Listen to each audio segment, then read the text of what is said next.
பார்வையை மேம்படுத்தல், வாழ்க்கைக்கு வலுவூட்டுதல். Vision care.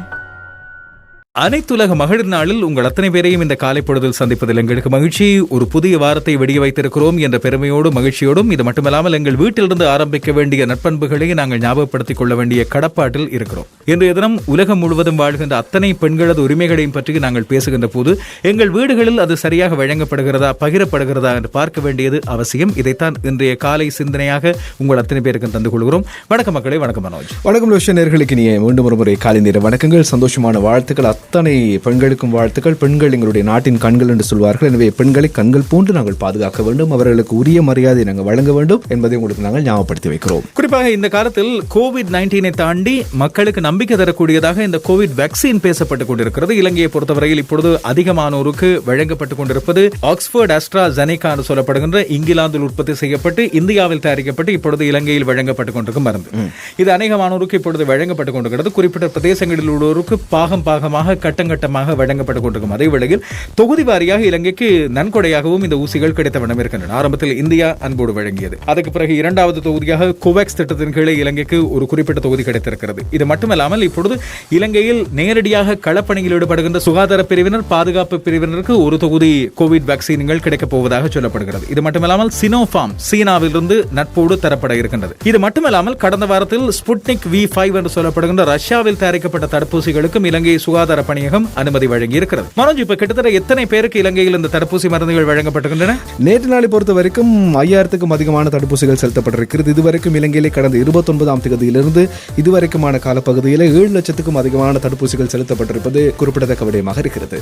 மிக முக்கியமாக உலக சுகாதார அமைப்பு மற்றும் யுனிசெஃப் நிறுவனத்தினால் இலங்கைக்காக கோவேக்ஸ் திட்டத்தின் கீழ் வழங்கப்படுகின்ற முதற்கட்ட தடுப்பூசிகள் நேற்று நாளிலே நாட்டை வந்தடைந்திருக்கிறது. கோவேக்ஸ் திட்டம் மூலமாக வழங்கப்படுகின்ற 14,40,000 தடுப்பூசிகளில் முதற்கட்டமாக 2,64,000 AstraZeneca தடுப்பூசிகள் யுனிசெஃப் அமைப்பினால் கொள்வனவு செய்யப்பட்டு நேற்று நாளிலே சுகாதார அமைச்சிடம் கையளிக்கப்பட்டிருக்கிறது. அது மட்டுமல்லாமல் இந்த கோவேக்ஸ் திட்டத்தினுடைய முதற்கட்ட தடுப்பூசிகள் செலுத்துகின்ற பணி 60 வயதிற்கு மேற்பட்டவர்களுக்கு ஆரம்பிக்கப்படவிருக்கிறது என்ற நாளிலே இதனை ராஜாங்க அமைச்சர் தெரிவித்திருக்கிறார். அத்தோடு சேர்த்து இலங்கையினுடைய மக்கள் தொகையில் 20% இந்த தடுப்பூசிகள் வழங்கப்படவிருப்பது ஏற்கனவே உங்களுக்கு நாங்கள் ஞாபகப்படுத்தியிருந்தோம். மே மாதம் வரைக்குமான காலப்பகுதியில் கட்டமாக யுனிசெஃப் அமைப்பினால் இந்த தடுப்பூசிகள் கொள்வனவு செய்யப்பட்டு வழங்கப்படவிருக்கின்றன என்பது இங்கே முக்கியமான விடயமாக பார்க்கப்படுகிறது. மொத்தமாக இதுவரைக்கும் யுனிசெஃப் அமைப்பினால் 2 பில்லியன் தடுப்பூசிகள் உலகம் முழுவதும் வழங்கப்படவிருப்பது குறிப்பிடத்தக்க விடயமாக இருக்கிறது. இலங்கையை பொறுத்தவரையில் உங்கள் அத்தனை பேருக்கு நாங்கள் குறிப்பிடுகின்ற விடயம், முடியுமானவரை உங்களுக்கு தடுப்பூசிகள் கிடைக்கும் போது அதை வாங்கிக் கொள்ளுங்கள். இதன் மூலமாக நாங்கள் மற்றவர்களுக்கு தொற்றாமல் இருப்பதை உறுதிப்படுத்திக் கொள்ளலாம். எங்களுக்கு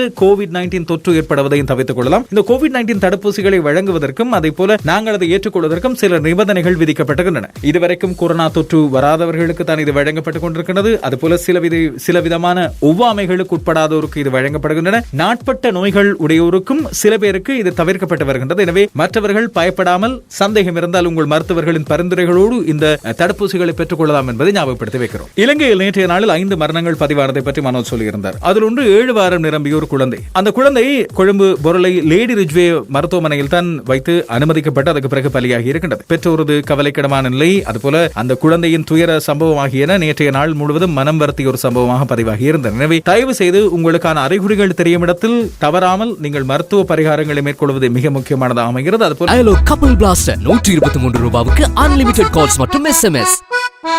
கோவிட்-19 பொறுத்தவரையில் இலங்கையில் இதுவரைக்கும் ஏற்படுத்திய மரணங்கள் வயது வித்தியாசமின்றி சிறு குழந்தையிலிருந்து வயது மூத்தோர் வரைக்கும் அத்தனை பேரையும் தொற்றி பரவி இருக்கிறது என்பதை ஞாபகப்படுத்திக் கொள்ள வேண்டும். உலகம் முழுவதும் நேற்றைய நாளில் மரணங்கள் 7,700 தாண்டி இருந்தன. இந்த இடத்திலே தான் இன்னொரு முக்கியமான விடயத்தை பார்க்க வேண்டும். அண்மை காலமாக கோவிட்-19 தொற்றும் மரணங்களும் குறைவாக காட்டிய தமிழகத்தை பொறுத்தவரையில் மீண்டும் ஒரு தடவை இந்த தொற்று பரவல் அதிகரிப்பை காட்டிக் கொண்டிருப்பதாக அங்கே மருத்துவர்கள் எச்சரித்திருக்கிறார்கள். 2ஆம் கட்ட பரவல் அங்கே ஏற்பட்டிருப்பதாக சொல்லப்படுகின்றது. சென்னையிலும் தமிழகத்திலும் இந்த எச்சரிக்கை விடுக்கப்படுகிறது. குறிப்பாக தேர்தல் அங்கே நெருங்கி வருகின்ற காலத்தில், குறிப்பாக பிரசார பணிகளில் எல்லா கட்சிகளும் மக்களும் அதிகமாக ஈடுபட்டிருக்கின்ற இந்த நேரத்தில் இந்த கோவிட்-19 2ஆம் பரவல் ஏற்பட்டால் அது ஆபத்தை விளைவிக்கும் என்று சொல்லி எச்சரிக்கை விடுக்கப்பட்டிருப்பது முக்கியமானது. நேற்றைய நாளை பொறுத்தவரையில் அதிகமான மரணங்கள் பதிவாகி இருந்த நாடுகளாக அமெரிக்காவும் பிரேசிலும் பதிவாகி இருக்கின்றன. அமெரிக்காவை இப்பொழுது பிரேசில் மரணங்களின் எண்ணிக்கையிலும் தொற்றுகளின் எண்ணிக்கையிலும் நெருங்கிக் கொண்டு வருவது மிக ஆபத்தை வரவழைப்பதாக அமைந்திருக்கிறது. ஜோ பைடன் மீண்டும் ஆட்சிக்கு வந்த பிறகு அமெரிக்காவின் சுகாதாரத்துறையை பொறுத்தவரையில் தடுப்பூசிகள் விரைவாக வழங்கப்பட்டுக் கொண்டிருக்கின்றன.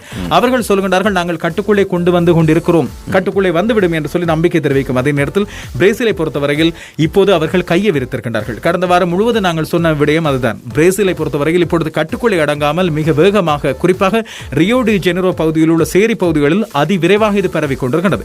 நேற்றைய நாளை பொறுத்தவரையில் கடந்த 24 மணித்தியாலத்தில் பிரேசில் அமெரிக்காவை விட 20 மரணங்கள் குறைவாக இருந்தாலும் தொற்றுக்களின் எண்ணிக்கையில் அமெரிக்காவை விட 10,000 அதிகத்தை காட்டுவது இங்கே முக்கியமானது. இன்னும் ஒரு முக்கியமான விடயம், மருதானை பகுதியில் உள்ள கொரோனா தடுப்பூசி செலுத்துகின்ற மத்திய நிலையத்தில் தடுப்பூசி பெற்றுத் தருவதாக கூறி தலா 1000 ரூபாய் லஞ்சமாக பெற்றுக்கொண்ட கொழும்பு மாநகர சபையினுடைய சுகாதார வைத்திய அதிகாரி அலுவலகத்தில் வேலை செய்கின்ற சிற்றூழியர் ஒருவர் கைது செய்யப்பட்டிருக்கின்றார். இவரிடமிருந்து 20,000 ரூபாய் மீட்கப்பட்டுள்ளதாக தெரிவிக்கப்படுகிறது. மேல் மாகாண புலனாய்வு பிரிவுக்கு கிடைக்கப்பட்ட தகவலுக்கு அமைய கைது செய்யப்பட்டிருப்பதாக தெரிவிக்கப்படுகிறது. மிக முக்கியமாக தடுப்பூசிகளுக்கு மருதானை பகுதியில் லஞ்சம் பெற்றுக் கொள்பவர்கள் தொடர்பிலும், தடுப்பூசிகளை பணம் கொடுத்து, அதாவது லஞ்சமாக கொடுத்து வாங்கியவர்கள் தொடர்பிலும் மருதானை காவல்துறை பொறுப்பு அதிகாரியினுடைய தொடர்பு இலக்கமான 0718591563 என்ற இலக்கத்துக்கு அழைத்து முறைப்பாடு செய்ய முடியும் என பிரதி காவல்துறை அதிபர் தெரிவித்திருக்கின்றார். இதுவும் ஒரு குறிப்பிடத்தக்க விடயமாக இருக்கிறது. அத்தோடு சேர்த்து இன்னும் ஒரு முக்கியமான விடயம், ஓட்டமாவடி MOH பிரிவுக்கு உட்பட்ட ஊடுபத்தின சேனையினுடைய பகுதியிலே கொரோனாவினால் இறந்தவர்களுடைய உடல்கள் அடக்கம் செய்யப்பட்டது. கடந்த சனிக்கிழமை உங்களுக்கு தெரியும் 8 உடல்கள் அடக்கம் செய்யப்பட்டது. நேற்றைய நாளிலே 4 உடல்கள் அடக்கம் செய்யப்பட்டது. மொத்தமாக இதுவரைக்கும் 24 உடல்கள் அடக்கம் செய்யப்பட்டிருப்பது குறிப்பிடத்தக்க விடயமாக இருக்கிறது.